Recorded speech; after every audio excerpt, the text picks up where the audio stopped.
Hey everybody, welcome to the third episode of Dwayne Spin Stop, and today I have Brandon Fernandez finally on the show. Hi, Thank you Dwayne. so much for agreeing to come on. No, thank you for having me. It's so fun to be on the show with you. I mean, what a great channel. Thank you, thank you. We just finished cooking, so we're going to be putting that video clip in the link description below. So check that out. We checked out a new product. But otherwise, we're going to launch into talking about different things. We have quite a packed episode, actually. This is one of the Yeah, more packed episodes. yeah. So I usually cover health, technology, entertainment. So Mhm. in terms of health, since we're talking about food, Yeah. let's get right to food making, which you definitely have a talent for and that you make a lot. I know, I see on your Facebook posts all the time you're making stuff. This week itself, I saw you made stew Yep, and noodles, I did. some mee goreng, right? That's right, yeah. Right. So, I mean, Two for the week. two for the month, actually. So Oh, wow. that will last me probably, well, not every meal, but I'll probably eat some of it most every day. What I try to do now is make big batches and freeze half of it.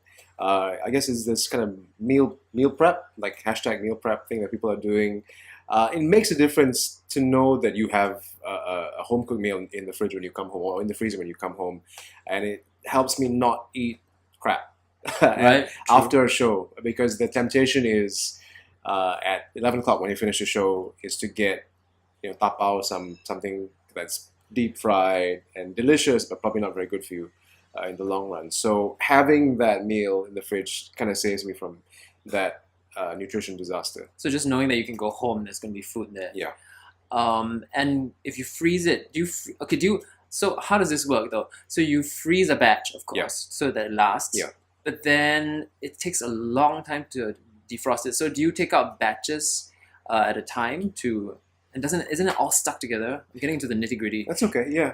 So what I do, let's say for example that I made a batch of stew this week, and that batch is a large batch, so it's 10 meals, 10 portions of stew. So I froze half of that. So they've got 5 portions in the Oh, I freezer. see. I've got 5 portions out that I can eat over the course of a week and maybe a bit more. And then when I'm getting to the end of that, if I'm not sick of it yet, I'll take a bit out of the freezer to defrost in the fridge so it gets ready. If I am sick of it, I can leave it in there for a couple more weeks, cook something else, and then when I've had the other thing, I can then defrost. Mm, So it's about banking meals away so that when you have less time, you don't run out of healthy food to eat. right. And how long does a frozen batch last? Can it last for 3 months, 6 months? Um, Once you freeze something like a stew, it lasts quite a long time. I don't know exactly how long. I mean, you could probably look this up online if you want to know Right. specifically how long it lasts. But it does last a good amount of time. Like it's not going to go bad in a week, for example. And I've never had a batch go bad. I do eat it. Soon I enough. do manage to finish it soon enough. Right. Yeah. And do you take some of these out? Like, for example, we'll talk about this later. Yeah. We're doing Romeo and Juliet in the park right Mhm. now. They do provide dinner, but for shows, for example, where they don't provide dinner, do you take it to the theater? And Well, in the rehearsal process for Romeo and Juliet, we actually were in SRT's new space in Tai Seng, where they built a new space there. It oh, was yeah, quite- I'm just like, this is news. Wow. Yeah. So it's near Pandemonium, sort of. I Yeah, guess, kind in of. that Yeah, area. yeah, in that area. And Wow. they had a microwave there, so people were bringing in meals to heat up in the microwave. So I did bring in some food there while we were rehearsing there. Now that we're in the park, because we are in Fort Canning Park, uh, you know, the water supply is limited. We can't use soap in the park, Right. or we can, but we have to collect the waste and dump it. Wow. So you Separately. don't use that building, the No. Pinnacle Tech Museum, which incidentally has closed It's down. closed. Yeah. It's just really suddenly. Yeah. Unfortunately, so you can't use that building. It's No. not part of the. It's okay. not part of. So we have a tent. We have a tent at the bottom of the hill, Mm. which has air conditioning and has some power, but not enough to say power a microwave. Okay. So we don't have. I couldn't bring a cold meal and microwave there in the park, so I don't do that now. Right. But if I was going somewhere where there was a microwave, I could bring it to work, for example. Now, if you work in an office where there is a microwave, then it's even Oh, that's easier. that's the Yeah. easiest. Yeah. And when you make these meal preps, do you portion out like how much carbs, how much protein? Well, I know I have macros for myself that I try to hit. I don't always hit them, to be honest, but after a while you started to find what works. Mhm. So I'm not prepping so much to hit exact macros as sort of like okay, I'm trying to hit a higher protein amount because I'm trying to build muscle and lose fat, for example. Trying to lower my body fat percentage and increase my muscle percentage. So eating more protein is a good way of doing that, for example. I'm Right. also trying to control overall calorie intake. So again, meal prepping is a good way of making sure that I don't go over the limit by so much. Interesting. Yeah. So then, like, if you're also like reducing carbs, then you wouldn't put in as much noodles. So it's not really what you would. It's dependent on what you need, not Yeah. so much just follow the recipe that's been that you're just Yeah. using. But do you go to particular websites for inspiration, and where do you get like inspiration from to make these? So I every mean, week? I kind of got into cooking not so much from the oh I like this, I enjoy food, but sort of more from the health side of it because I've been working out for a long time. But I got to some point where I wasn't really seeing any results. So I would Mm. work out a lot, but then not be building muscle, not be losing body fat percentage. And it was Koi Fu, Mhm. our friend Koi, He's who big. He's got results for sure. He's got a lot of results. And he taught me about, well, you know, I think he's probably the one who told me um, working out is 20% of battle. 80% of it is in the kitchen, is in getting food. Interesting. Yeah. Really? Yeah. For bulk. You're looking for No, for anything, for any kind of It's the workout food. goal, 80% of the battle is what you eat. Nutrition is 80%, everything else is 20%.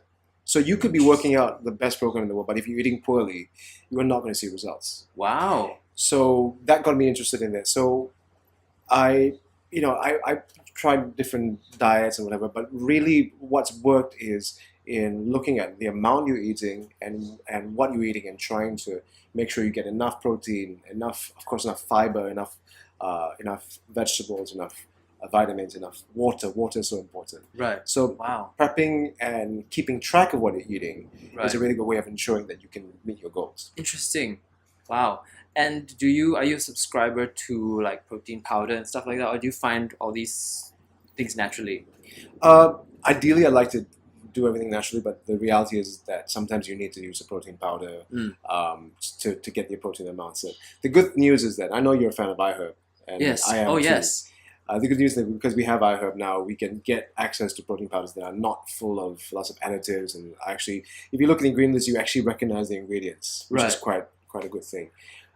So you asked me a question about websites or Yes. Yes. inspiration. For recipes. Yeah. So bodybuilding websites is where I first went to because they do for Oh, so coding they recipes. provide the recipes too. Okay. I mean, of course, because it's do. all tied in. Yeah, but I mean, some of them are not great because it's you gotta be really hardcore to eat like a 7 egg white omelet, Yeah. and, Yeah. and boiled spinach. I could do that maybe once the week. I couldn't eat it every other week. I couldn't do that kind of hardcore recipes. But The thing is balance, right? Because Yeah. if you starve yourself with certain things, then you go crazy Yeah. once you're done. So you need to just Yeah. keep a balance with Yeah. everything. Right? Yeah. the good news is that there's more tastier and more, I think, reasonable resources. Like there's an app I use called Fitman Cook, Mm-hmm. which has got pretty good recipes that also taste pretty good. So you got things like Right. it's quite American. So there's chili, there's southwestern, salmon steaks and things like that. Interestingly, there's also been I've recently discovered this site and channel Uh huh. called Asian Meal Prep, and that was the recipe where I got the Where you recipe got- for the mee goreng. An Asian meal prep, and this is Pasta. not even from. Is it from Singapore? I think it's from Singapore. Okay, I'm not okay. exactly, but I think she sounds Singaporean. Very the, cool. The lady on the channel, and her recipe for the mee goreng pasta is what I made this week. Is that okay? Wow. Cool. Well, speaking of which, let's take a look at some clips before we move out of the health segment. This is going to be, as usual, if users would know, this is very very. So there we go. So this is a really quick clip of the delivery of iHerb, and what came in the box, and then we'll talk a little bit about iHerb and maybe what you recommend.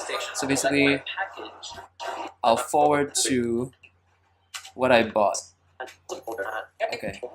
Which is actually quite easy. Okay, wait, hang on.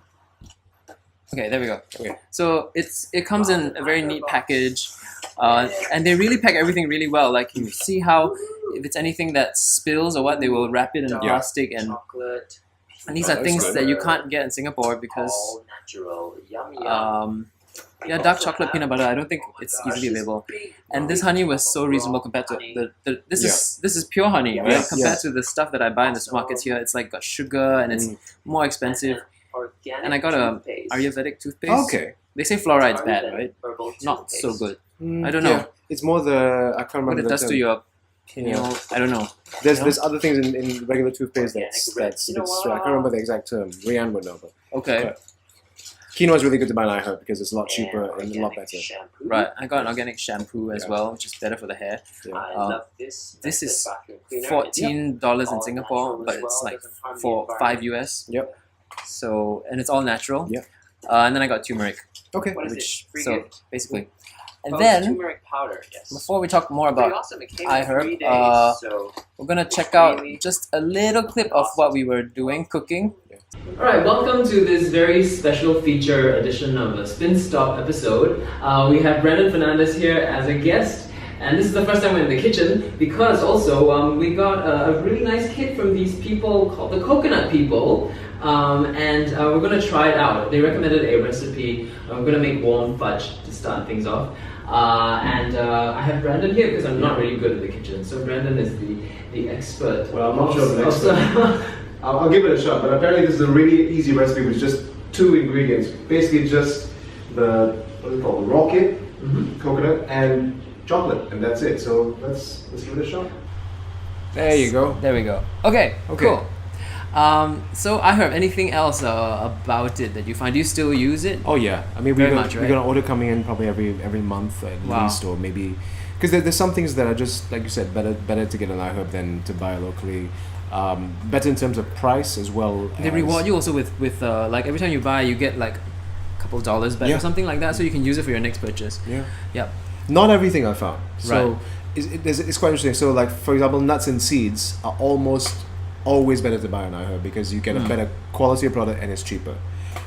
Anything you could find in a supermarket here is probably cheaper on online. Right. I'm trying to think of what it was not a good idea to buy. There were a couple of things that it was oil. The funny thing, like extra virgin olive oil is more expensive than iHerb Interesting. for some reason, and not even organic. Oh, so wow. I could get an organic olive oil in the supermarket, organic extra virgin olive oil in the supermarket for less than I could in iHerb. So which this is not interesting. like an organic thing. I mean, it No. seems like a very healthy thing, but it's not. That's not the focus. Even though they No. have so many. Yeah, so just Interesting. check prices, but Sure. most of the time is a pretty good deal. I think, like you said as well, the best thing is you get access to stuff that you can't find here, like protein powders for me. I got into the protein bars called Quest. They're quite a famous brand because they taste a lot better than a regular protein bar. Wow. I mean, look, protein bars are going to taste not as good as a candy bar. It's never going to be that great. But the Quest ones are probably the closest that taste like actual food. And the protein powders are pretty good as well. And because they're mostly natural, you can actually cook with them. Wow. So you can use a chocolate protein powder to make like a chocolate cake, for Interesting. example. Okay, I haven't seen the protein powder range. Maybe I should. So I can use that rather than buy the gold standard like whey protein that I use. That's not Yeah, so. just look at the ingredient list because you find that a lot of them have sugar, for example. A lot of them have additives. So you buy a protein powder hoping maybe to cut your body fat percentage or to Right. get muscle. But then when you get the But sugar in, that doesn't. It's kind of defeats the purpose of taking the supplement in the first place. So right, you gotta know what's in your supplements rather than just take something. right. Yeah. And delivery wise, is yours also pretty fast? Mine comes in about like 3 to 4 days, Yeah. which is impressive Yeah. because it comes from California. Yeah. So I don't know. Some of my Amazon orders don't even come that No, quickly. no. They must have an office in Hong Kong or something. I'm guessing. Yeah, cool. So that about wraps up our food segment. We're gonna move on now into technology. Brandon recently, and I posted this already, sent me a link about a computer game that is Singaporean made. Yeah. It's called Masquerada. Yeah. Yeah, tell us. Do you know how much do you know about it? And apparently, Inch Chua is she the only composer for it, or is she one of the composers for it? I'm not exactly sure. I mean, I know she's collaborating with them on the soundtrack. Excellent. So they tell us more. Do you know if they're making it here? The Kickstarter website is the link is below. Yeah. Also the trailer, you can see it. Lots of it's not Singlish, right? It's not. No, it's not. like It's got not English based in- voices. yeah. It's not based in Singapore. No. But it's made It's made by a Conceptually. Singaporean game company, which I think is really cool. right. I've been following this game for a while now. Oh, it's been around for a while. Well, it's been in the news for a while. That's how I got to know about it. I actually got to know about it because the game features one of the main characters is gay, and they are portraying a gay character in a way that not many video games have so far. It's the fact that the character is gay is part of the story, but Wow. but it's not used in a way that is. It's not the stereotypical gay story. For example, there's none of that trope that he's in love with the straight guy character, or he's a joke because he's a Right. gay character. Part of it is, I think if I remember this correctly, and I may be wrong, but part of it is because Masquerader is a kind of society where people have to conceal identity, so they wear masks, for example. And I think part of that character story is the fact that he's had to conceal that part of his identity from the larger society. And it's so what they've done is they've used his character's sexuality as a plot point in a very interesting way.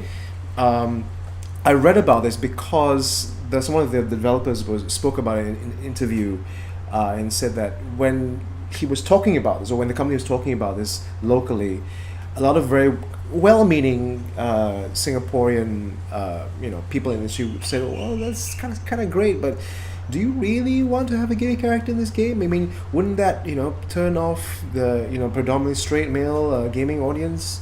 Maybe it wouldn't be such a good idea to have this gay character." But they stuck to their guns on this. That's which awesome. That's how I first heard about them, and then I kept hearing more and more about the game. And if you've played like the Baldur's Gate type RPGs where you get you pause action, then you take some actions, then your party moves. So Yep. I think it's being described as sort of a Baldur's Gate homage slash Diablo homage kind of Right. game. It's a role playing game, which is my favorite kind of game to play. They've got great voice actors on it. They've got Inch working on the sound. Wow. There's a playable demo. As of I think yesterday or the day before, they are fully funded on Kickstarter. Excellent! Wow. Yeah. So Yeah. it's done. I mean, anything is just a bonus if they get any more money. They're going to stretch goals now. So I mean, Right. there's more stuff. I think there's a big one of the local ISPs jumped in and gave them a big injection, so they're actually adding a whole new dungeon because they Nice. got this huge injection of cash. So But that's not to say there won't be further expansions along the way. No, Right? This is no. an online linear, or is it like a? Do you know? I'm not sure whether it is. I'm not sure whether Sounds it's co-op. linear, though. It sounds Right. linear. Yeah. It sounds linear. So that's great. The plot. I mean, like with games like Fable, there's like elements of the gay things too, but that's a choice. But for this one, you're saying it's in the plot. Right? It's in the plot. So you have a party member who is gay, and that is part of the story. I thought in a way that is from what I haven't played it yet, but from what I can gather, it's handled in a way that is, I thought, quite progressive and quite visible in a way that sort of this is something that gay characters, gay people deal with. Right. And I thought this is pretty cool. So you've definitely seen the trailer. How do you find the gameplay? Are you like? I like that. It reminds me of, like, for example, Baldur's Baldur's Gate, Gate. which is one of the, being a D&D, Dungeons and Dragons fan from pen and paper times, getting to play Baldur's Gate was a great thing. So you got to see the action moving on a computer in action. You got to hear actors voicing characters. So I think it reminds me very much of that aesthetic. So I very much like the art style. I'm trying to think of another RPG I played recently. I can't think of the name now, but you can see the lineage of this game, and to know that a local studio, a Singapore studio, is making this game is wow. This is fantastic. It's fantastic. Yeah. We should support it. Not just from it's a local point of view. I mean, selfishly, Right. there's work for Yeah, actors. exactly. You know, there's work for, like, you do voiceovers, I do Yeah. voiceovers. There's work for people in the industry here, like, whereas actors doing voiceovers, and other musicians doing music, Yeah. designers, our friend Alvin being an illustrator, being a comic illustrator, there's work for people with all these skills. This is a good thing. Yeah. I mean, I would love for this to be the start of many more games to be made in Singapore. And I think the government's also starting to see the creative side having potential and putting more money in, and having more grants available for so it's all good stuff. And the voice acting really was actually quite good. I don't know, there were comments in the video as well. They were saying how the voice acting is really good, and sometimes you don't get that in a game. I wonder though if it lends to the storytelling, but I'm assuming it does. And it's always great when a good game has a good story, Oh, yeah. or rather when a game has a good story, it makes it a great game. I find I play games for the story. So I don't. Yeah, I mean, your gameplay might be great if there is no sense of story there. If there's no sense of why am I doing this, and then it's okay. I don't play. I play for a while, but the story is what keeps me coming back. That's why I played WoW for so long. For example, Right. World of Warcraft. for World so of long. Warcraft. So yeah, that leads me to, so what is it about games that draw you to them? I mean, there's still that stigma, right? Like usually I see it in the media sometimes. There's always that portrayal of either the parent or the girlfriend going, "Oh, I don't understand what is this thing," and then you see us gamers portrayed as just fixated on this TV screen and ignoring all of life, which does happen. I mean, it's always a balance, but at the same time, the stigma is quite strong that it's so-called a bad thing. So I mean, stigma aside, what draws you to gaming? What do you feel about people thinking of the stigma as well?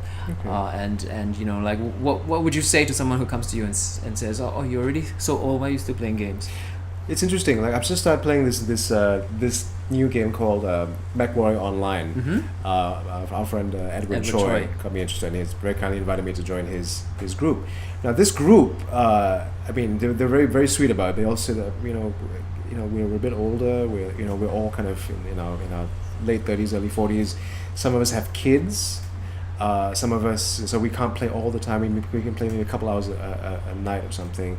But please understand if we have to go and feed our children and stuff for a while. So that happens on WoW still. Yeah. So I think you got to think about gamers in that way. We've grown up. We started playing games when we were kids, but I'm in my mid 30s, late 30s. I'm 36. I mean, that makes it easier. People in their 40s are still playing games. We've got people in the cast of Romeo and Juliet who are, because we've got some downtime. We play games to pass the time. It's a legitimate form of entertainment. I mean, it's mainstream now. The gaming industry is as big as the movie industry, no question.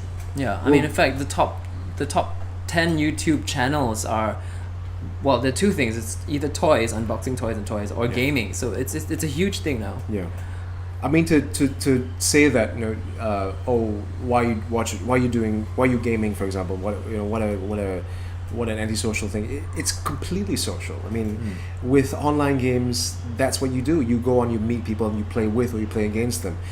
Especially if you think of like competitive games, you have to think of it more like a sport. When I played WoW, for example, World of Warcraft, the idea of going on a raid meant getting 25 people together to practice together and to learn how to complete a challenge together. Now, there's 25 people around the world, so it's like being able to come together and play a soccer match with friends from around the world, but online. There are some things that games will not give you. For example, you're not going to get the physical workout from a sport, so that's different. So you make sure that you get enough exercise somewhere else. I mean, the stereotype of the gamer who is morbidly overweight, only eats pizza and chips and drinks Coca-Cola.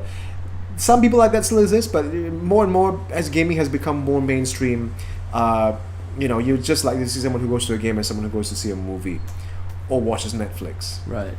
Same. But what would you say to a mom who says, "Well, why should I?" I mean, so you've answered all the good things about gaming, but then if a mom came to you and said, like, but then, how would I control my kid though? Like, they're hooked on it for like 14 hours a day. Well, what? Mm-hmm. How do you manage that? Does it suck you in that way, or is it just a personal discipline? thing. Okay. If the kid is playing 14 hours a day, he's probably got a bit of a problem. Yep. Okay. So that's that kid. Then that case, the mom probably has some leeway to say, yeah, you gotta have things in moderation. It's like everything else. If the kid is watching TV for 14 hours a day, there's a problem. Yeah. If the kid is working out for 14 hours a day, there's a problem. So it's like anything. It's like basically. anything. Yeah. So it's about knowing how to split your time, how to manage your time.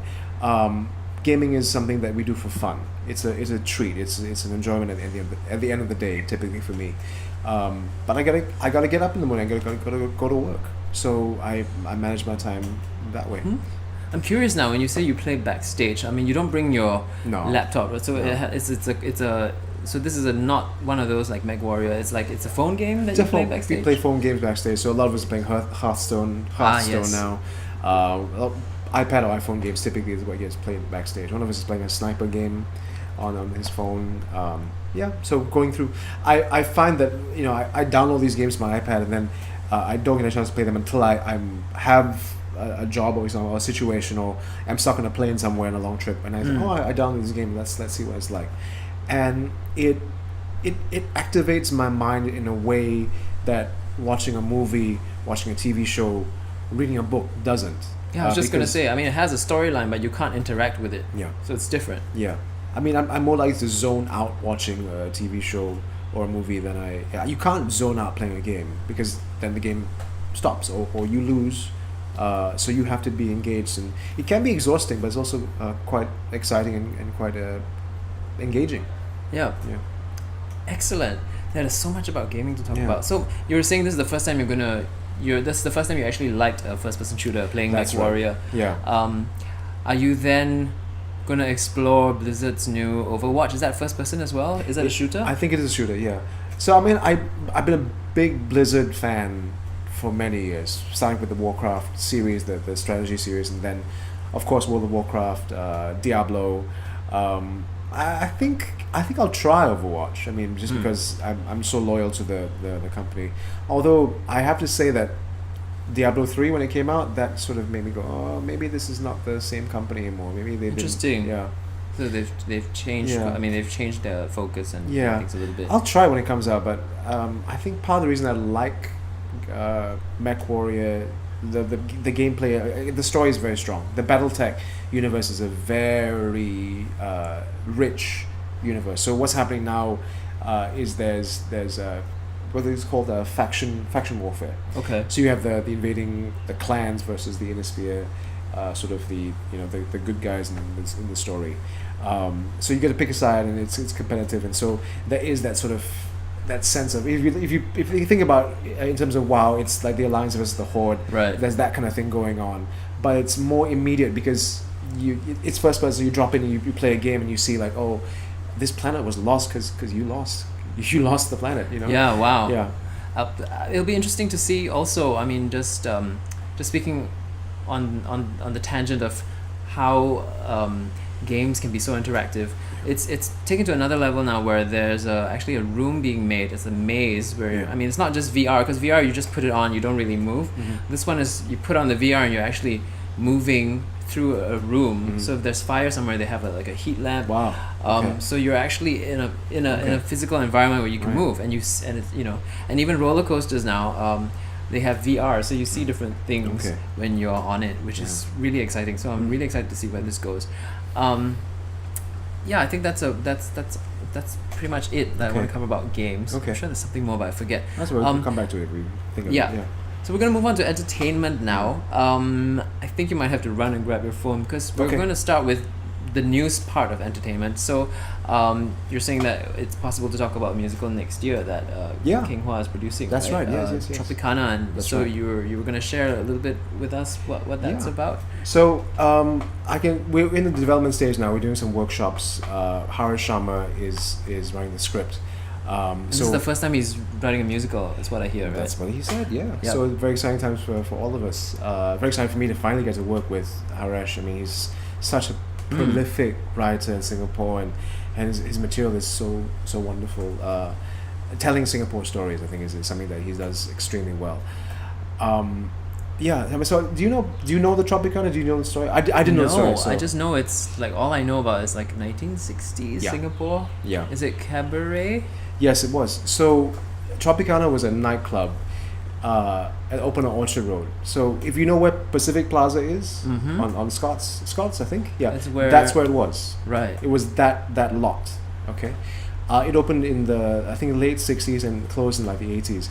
It became famous for being the first place in Singapore to feature a topless review Wow. as part of the entertainment. Now, this is what I found really interesting. So you say topless review, and the first thing you think is, oh, okay, sleazy nightclub, sleazy kind of, Orchard Towers type place. Some of the people we talked to remember going there as children with their families, and it was not horrible, pat pong kind of girls on poles kind of thing. It was art. Interesting. It was an art performance by a foreign troupe, who part of which involved a topless performance. Would you even compare it to like say Crazy Horse? I don't know if anybody remembers that. Yeah. That was what I was trying to do, right? I think or so. Or even less so than that. Less Even risky. so, I'm not even sure. We don't know what the performance was like. I'm certainly too young to have been there to have gone. But yeah, from what King Hua, who is our producer, has told us, it was a very interesting place. So the fact that this place existed and that I didn't know about it really fascinates me. I didn't know about it. Yeah. So was that the only place that had a topless review for a long time? No, so that started. That started there, and then there was stuff like the Neptune Theatre. Oh, that's right. Which I think had a topless review until only very recently where they stopped. Right. There was another one as well. I think also closed down. But I think the Tropicana was where it began. Now, it wasn't just that. There were restaurants there. There was a bar, and so the various businesses. So it was an entertainment complex. Right. You say like entertainment complex. Now you think of like a movie theater and but Right. But this was like that. This was where you went. In Back the then. '60s and '70s. Right. If you were very well off, because it was not Interesting. cheap to go there. Okay. You had all these kind of international acts come through. Apparently Sinatra was there. He didn't perform, but he was Wow. a customer several times. Interesting. you know. Wow. I knew nothing about this. I Okay. knew nothing about this. I never knew this place existed. So it's really fascinating to try and figure out where was this place and what was Singapore like in this time. We think about the 60s Singapore as being sort of like, we were a nation. We left Malaysia. We became, but all this was happening too. Let's not forget the entertainment side. of it. Wasn't rock like all starting to come at this time Yeah, too? All exactly. music and like Yeah. long hair and Exactly. then So to the you- point they got banned. Exactly. So you have this entertainment venue, this sort of this something we call like the golden age of Singapore music. All these bands like help me out. Some people came. Like I Yeah. forget. Was it not the Beatles? I don't know. Okay, but even like Singapore bands like the Stray Dogs, for example. Right. I can hear the music. I can't think of the name. The Quest, exactly. The Right. Quest. All these bands in the golden age of the '60s of Singapore rock, and then you get the long hair policy. Yeah. Right, which kind of, so suddenly you have a venue like the Tropicana. So we kind of explore that. So what happened to the Tropicana? Opened in the late '60s, had this fantastic in the kind of the flower of the Singapore music golden age, and then you have this kind of long hair thing where you signs where you say men with long hair get served last. Yeah. Yeah. So what happens to the scene? How does the scene adapt? Because it didn't shut down. Right. It kept going. So Just what? an underground, Yeah. like how.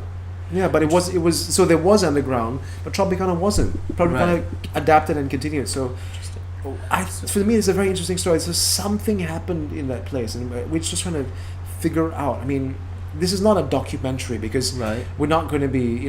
It's a story inspired by Okay. this place. So we're not going to be, absolutely historically accurate. Right, in it. because those things you can search for in the library Yeah. anyway. Yeah. But at this point, do you know what the story, or is it still being shaped? It's still being shaped. It's still being shaped. Yeah. So you don't know like if it's about a group of people or if it's about government versus people. Or, No, I think still we don't being know. shaped. I think Okay. we want to, I guess, talk about certainly the guy who created it was a very interesting guy, and I wish I could tell you his name. I remember the name from being used in the improv because I was improving as that character. should I talk about improv? Yeah, absolutely. So I mean, that's how Hotel came about. Exactly, right? yeah. Right. So, what sometimes happens when we create new work in theatre is one thing that can happen is the playwright goes away, writes the script, and then the actors come in and rehearse and perform it. That's I guess It's very normal. normal. Yeah. If you talk about other ways of making theatre or devised theatre or collaborative theatre, what could happen is we can start with nothing. We can start with an idea. Let's say we want to tell a story of this place, Tropicana, and we start with nothing at all, and the actors come in and we improvise scenes. So we might say, the director might say, Beatrice Chad, our director, might say, okay, so we are going to start in 1968. The land has just been bought. Here's a meeting with the board of directors. You're playing this guy. You're playing that guy, and go. And we see the scene. It wasn't quite like that because Haresh had more structure. So Haresh, our playwright, said, "Okay, we want this kind of character. We want this kind of character. I'm going to give you some directions. Pick a few like playing cards. These give you some attributes like how selfish are you, or how religious are you, or how principled are you, how honest are you." And so those kind of random cards give you a random insight of the character, and we play the scene, and through playing it, the actors create some aspects of character that the playwright and directors can either select or choose not to select. So that's where we kind of we've done one round of improvisation. The script is with Harish being developed. We've scheduled more improvs later in the year, and so then by then I think we will have a bit more of an idea of the story and where we need to film. Cool. I think by now you should be quite used to this process because you've come from Hotel doing That's that. right. Is that your first time doing it? I mean, Yeah. for such a big project though, like Let me think. I think I probably did some kind of thing, but yeah, I think you're right for the scale of the project. Yeah, Hotel. because it's the improv lend to 2 hours. Wait, what? No, 4 hours worth of 5 hours. 5 hours worth of theatre. So that's huge. That's what I mean by huge. It's not like Yeah. So wow, okay. So that's the first time, and so now it's probably going to be, I guess, easier for you. The funny thing is, I remember one of our cast members in Hotel, Ikai, confessing to everyone in the room, like, I'm so scared of improv because it's and as I'm an scared actor, of it. Like I'm scared of it. I mean, yeah. if you throw me back to 1950s, Oh yeah. I couldn't give you anything. No. Like I wouldn't know enough Yeah. to So Yeah. it is scary. It's scary for every actor, I think, because it's very exposing. Suddenly you don't have a script, you don't have a character to play. You're supposed to go out there and create on the spot, and people are watching you. People are taking notes.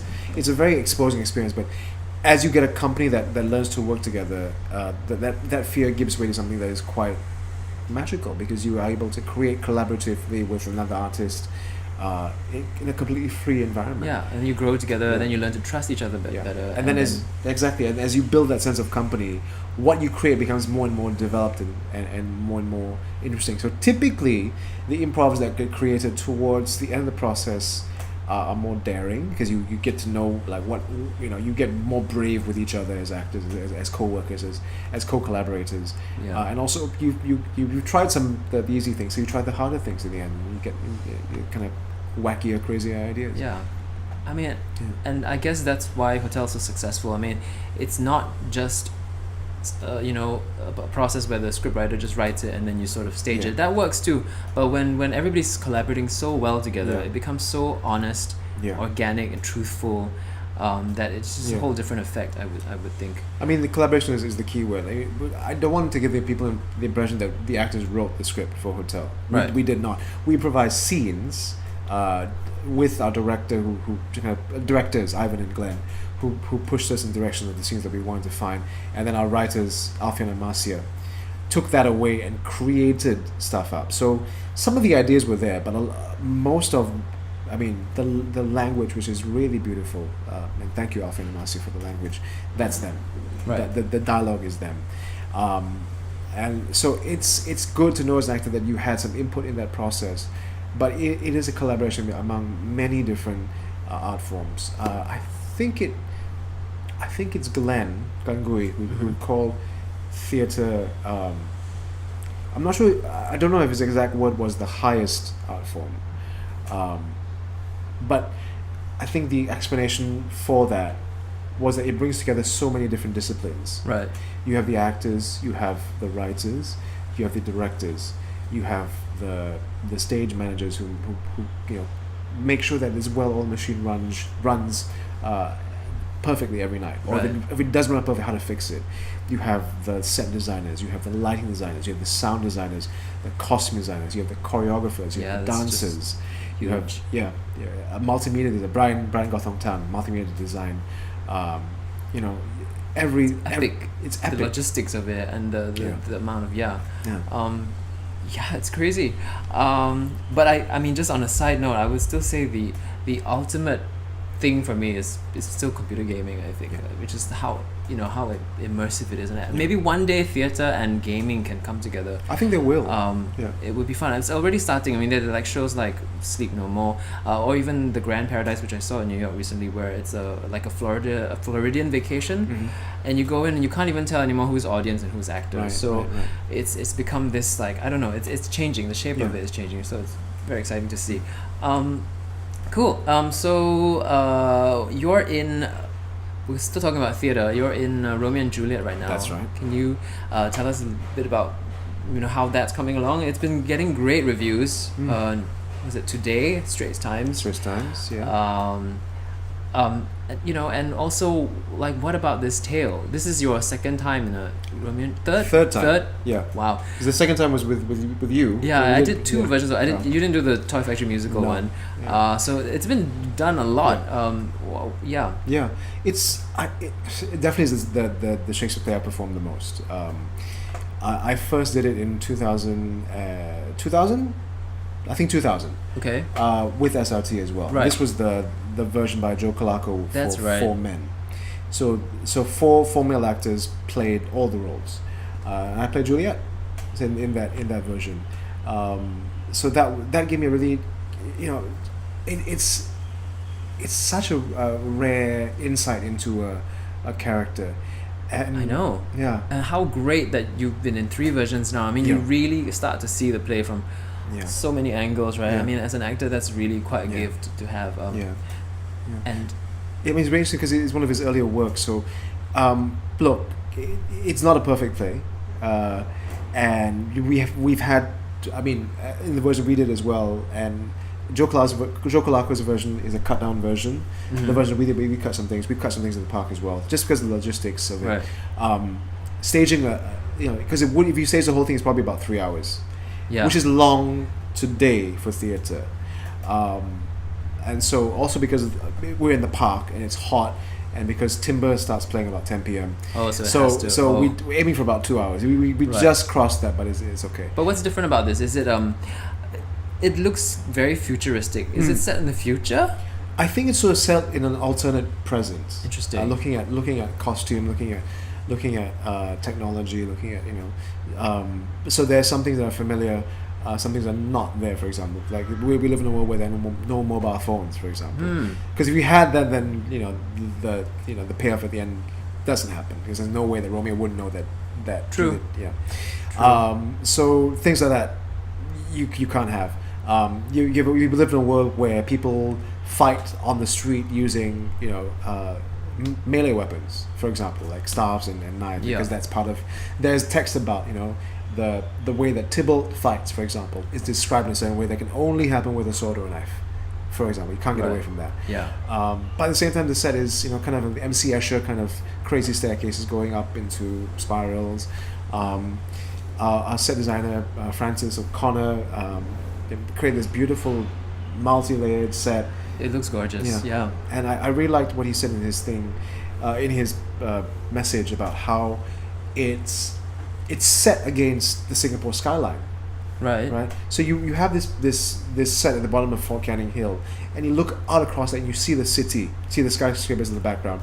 We actually can see the construction crane right behind us, where they're building something, and that looks like an extension of the set. Kind of lends to it. It does. Yeah. So it sits exactly within the location. I think it's a brilliant idea. Wow. Yeah. So that's running till.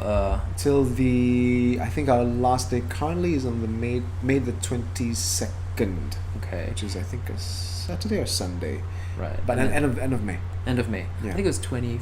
If I'm not wrong. I don't know. 22nd. I don't know. I think it's 22nd. 22nd. 22nd. Okay. Because I'm and- flying on the 24th, so it better be on the Oh. 22nd. Yeah.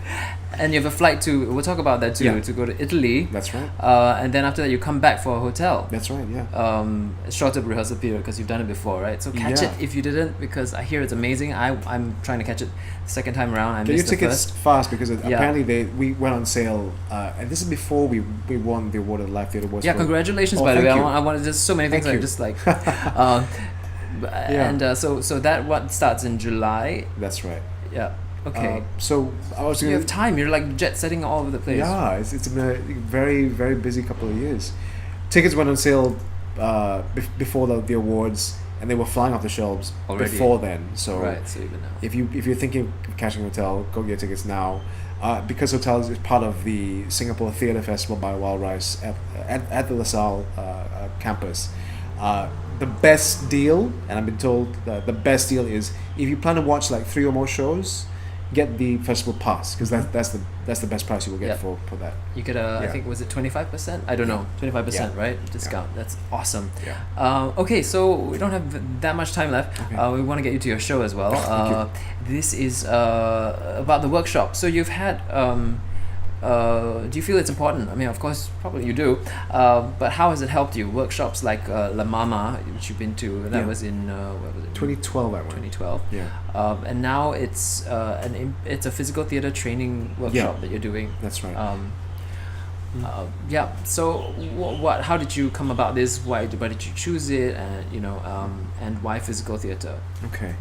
The interesting thing is, I never thought of myself as a physical performer. I'm always feel more comfortable with text. So if you give me a monologue or give me a speech or give me a scene of dialogue, Right. that's what I go to. I keep going back to the text Right. to tell me about the character. Well, I have to say though, just to interject, you did really well as was it Tybalt?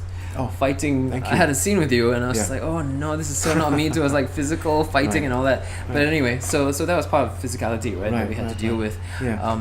Sorry. No, don't be sorry. So, but I've always thought of myself as not like a natural physical performer. Like if you take someone, for example, like our You friend bang. Eubang, for example, Gordon Choi, for example, who is who's our choreographer for RNJ, by the way, who did all the fight choreography and the movement choreography for that. Now you look at him and he moves and he talks through It's his language. his language, right?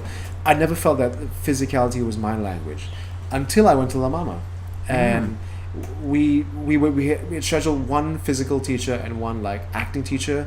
The acting teacher dropped out at the last minute, so they replaced it with another teacher who's more physical focused. So we really had 10 days Good with two. Joseph. Yeah, Physicality. and I was surprised at how much I enjoyed it, how much I was able to connect with it. One of the teachers there taught us about using the body to sort of to explore text, which is something I never thought about. Like if you take like take how? a speech and sort of if you just do things like moving the word through your body, what does that suggest to you in terms of choreography? So let's say even like doing like things that seem a bit silly, like can you spell the letters of the word using your different parts of the body? So you use your elbow to draw an S, use your leg to draw an E or something. You end up with something that looks is a bit flaky, but it looks a bit like a modern dance choreography. And then you take what you like of that and you explore that idea, and you get something that is quite interesting. This teacher actually performed a piece at the Spoletta Summer Festival, which was going on while we were there. Right. And I'll never forget it. It was a beautiful 20-minute piece. It's a solo performance, but it was a duet between him and a spotlight. So he was wow. dancing with a spotlight, and it was some of the most heartbreaking, moving storytelling I've ever seen. Go check him out. His name is Kwesi Johnson. He's a UK-based choreographer. He calls himself a choreographer, Right. which is sort of his slang way of talking about sort of the tradition of telling stories and through movement. So that's a word that he's coined for himself. Funny. It reminds me of how Pixar started as well with the lamp. It's just Yeah. like no dialogue. It's just this lamp, and Yeah. it's just like choreography. Yeah. Okay. Yeah. So that's why I'm doing more physical work. Also because one of our cast members in the hotel, Ben Cutler, introduced us to biomechanics. My whole system of biomechanics is a way of What is that? working. So it's a sort of a physical way of working as an actor using. I'm not going to explain this very well because I haven't studied it. Right. But from a very layman perspective, it's about putting your body into shapes and letting those shapes than as a way of telling a story. So whereas a text-based actor would read the scripts and from there try to then find, for example, the action to play, or find what are you feeling at this point, or what am I trying to say at this point. The biomechanics trained actor would approach it from a physical point of view. So we look at how we prepare the body for motion. So Right. an actor who isn't trained in biomechanics would, if you say walk forward, the actor would walk forward. Yeah. The biomechanics actor breaks that down into different steps. So before I have to walk forward, I have to shift my weight to the back foot. Right. And then as I'm walking forward, I'm conscious of my body sending this picture of walking to the audience. Right. And then I need to then stop that motion. So I start braking, start slowing down this motion of walking. And then when I've stopped, I'm holding a position of being stopped on stage. Right. So what happens then is that all of that motion becomes interesting to watch for an audience. Walking is a very simple example, but for example, we used that principle to choreograph the opening sequence for Hotel, which is all this, I don't want to spoil it, but I was walking on stage with luggage cases, suggesting the idea of travel, transients, hotel, Right. checking in, checking out. And I don't think that would be possible without Ben's very brief crash course into biomechanics. So that's why I'm going to train with the IUGTE, International University Global Theatre Experience group. Wow. Because they have a physical theatre teacher who is going to teach some biomechanics and some other principles as well. So I want to try and get some skills that hopefully will help me when we go and re-rehearse Hotel. Right, and this is at Ben's recommendation, like he recommended. No, Oh, no. you kind of just say, yeah, well, there's some teachers out there, but it just sort of, it came up. I saw the thing, it came up in probably ArtsCom or something, and I just checked the dates. I thought, oh, I can actually make these dates. So I applied for it, and I applied for the NAC sort of a capability development grant, which I was very lucky to receive. And I mean, NAC has been great about supporting. Oh yeah, NAC is so Yeah. many different types of grants. Yeah. So if you happen to be a young creative person, a young actor, a young performer, wanting to get training, it's out there. So apply. I mean, I've had a very good experience with working with the people at NAC to support young or not so young as myself performers who want to train and get better at it. Especially if for me, I'm also an educator. So I teach part-time at LaSalle currently. And so it's important to me to be able to transfer some skills to the next generation of performers. I think the older you get, the less competitive you get. You Oh, start yeah. to see it as like, oh Yeah. no, we want the industry to grow, Yeah. certainly. Yeah. And by the way, ArtsCom is a Yahoo group. It's amazing how this old technology Yahoo group thing is still going Yeah. strong. Arts community, one word, look it up if you're like a young, upcoming, interested in the industry to find out more. I mean, all sorts of things are on the site. And to wrap up, speaking of technology and social media, like that was the thing that was missing in terms of technology Oh, that I right, didn't ask okay, you. yeah. What is your relationship with technology and yeah, just tell us a bit more about your relationship, and also plug your Twitter and, Oh, and right. like because even your card had all that. So Yeah, like, I is did. you find it's important these days to be connected. Some people choose not to. Yeah. Like Some days I feel like I do it too much. Some days I feel like I live on Facebook, and some days I feel like I wish I could get off it. But I think I explained this to someone the other day. Like, I scroll through my Facebook feed through like 20 horrible comments or articles for that one article that makes me go, oh, okay. This is something Yeah. I didn't know about. This is something that's very interesting. Like, and it could be technology, it could be gaming, could be politics, could be art, could be science, could be Yeah. something. Somebody has shared something about that has shifted my perspective.